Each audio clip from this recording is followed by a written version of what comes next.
day 15. Hello, everyone, and welcome to the Geomologist Presents. I'm here with Streamrolla, my better half, and we are continuing RPG A Day 2025. Hello. Yes, it is day 15, and today's prompt is deceive. Yes, that's an interesting word, isn't it? It is an interesting prompt. I don't know if it's an Because if you interesting want to go word. by the literal,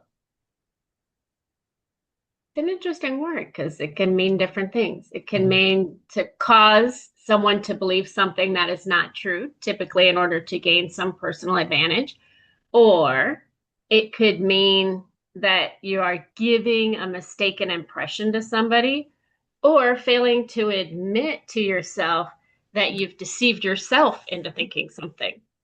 Yes, yes, it is an interesting topic because it is hard to deceive savvy players, I think, but I've done it surprisingly.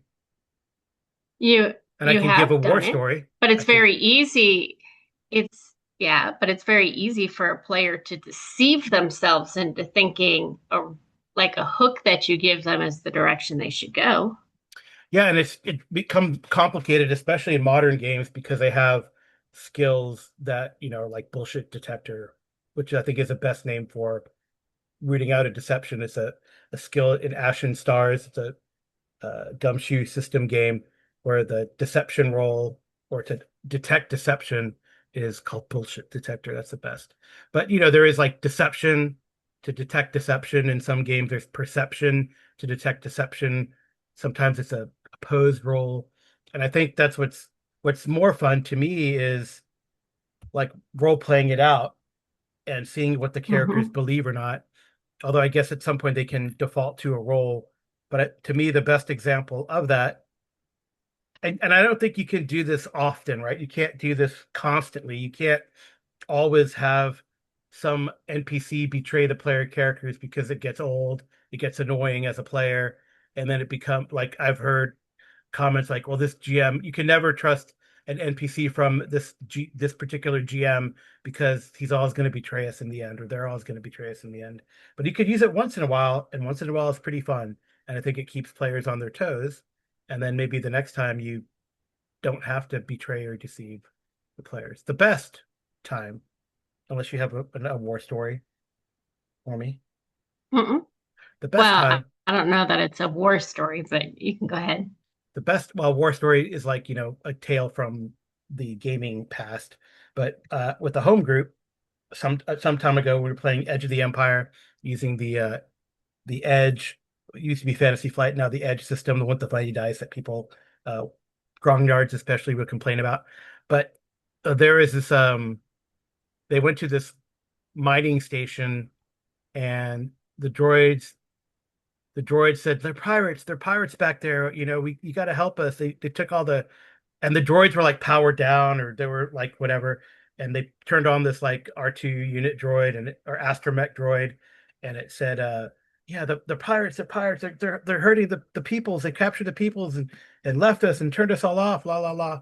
And it turned out that it was the droids that that were in rebellion. They're part of the android rebel or the droid rebellion in the Star Wars universe, and they had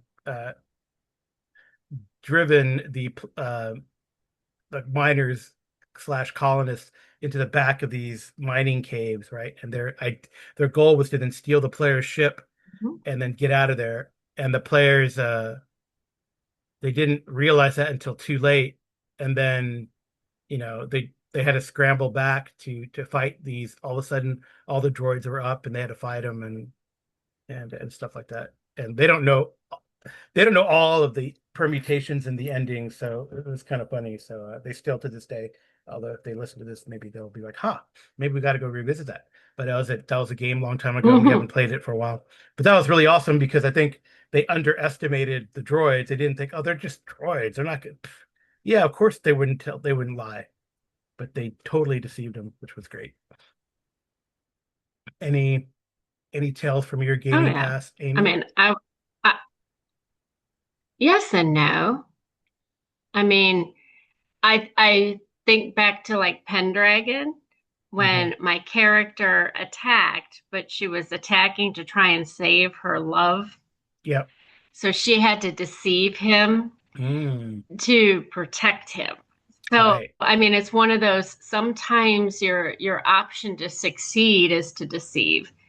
And at the Interesting. same time, sometimes deception is outright deception, but the result of something else like a spell.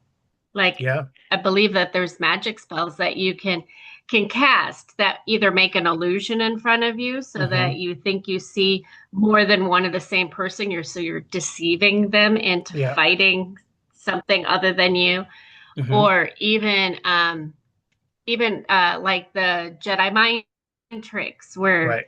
they These aren't have the, you think something else. You don't have any control over that because that's a trait that they have. So deception is exactly what the root says it is. It's to change somebody's mind or to implant something into their to minds there. trick their minds. But is that always the wrong thing to do? No, I think we played recently a play test of what is it, Project Psyche, but Yes. with D. McKinney and Kismet Games, Mm-hmm. and that the whole heist, it was a heist. I love it. I love Mm-hmm. heists, right? And a heist is predicated on deception, right? You gotta, finagle your way into, not get into a fight, and get the job done. And we did. It was like a fantastic heist. We really worked well. The three-player characters worked well to really get the job done from the outset. Our cover story, getting in there, really not using our abilities until absolutely necessary, and really trying to shirk from triggering them or using them, but using our wiles, to complete the mission. I thought that was very rewarding that we were able to do that. And even I can think of a traveler game that we ran a long time ago that was it was a rescue mission, and it was less fighting and more sneaking and deception, and cover story. So I Mm-hmm. thought that was great how that worked. So fun Oh, stuff, I think. absolutely. And I would think that the key indicator to any great spy game is the Mm. deception. Right, right. We played Top Secret recently, and that was the cover story, and the Very, and the trickery, the manipulation slash deception was part and parcel. and that's true in a lot of apocalyptic games as well, Yeah, yeah. I Okay. would say. Or like for example, in Dungeons and Dragons, I play a changeling. Mm, So the whole purpose of that character is to deceive right. and to manipulate the truth. To So, hide, right? To hide oh, really from uh, society in a way. hmm So I would say deception is one of the key components to just about any RPG game. Yeah, it is. I don't know if it's a key component, but it's a very important component to have in your wheelhouse. It's how you use it. Right. Hmm Absolutely. Okay. Well, thank you for joining me, Stream Rolla, and we'll talk to you next You're time. welcome. Good See you night. tomorrow and good rolling.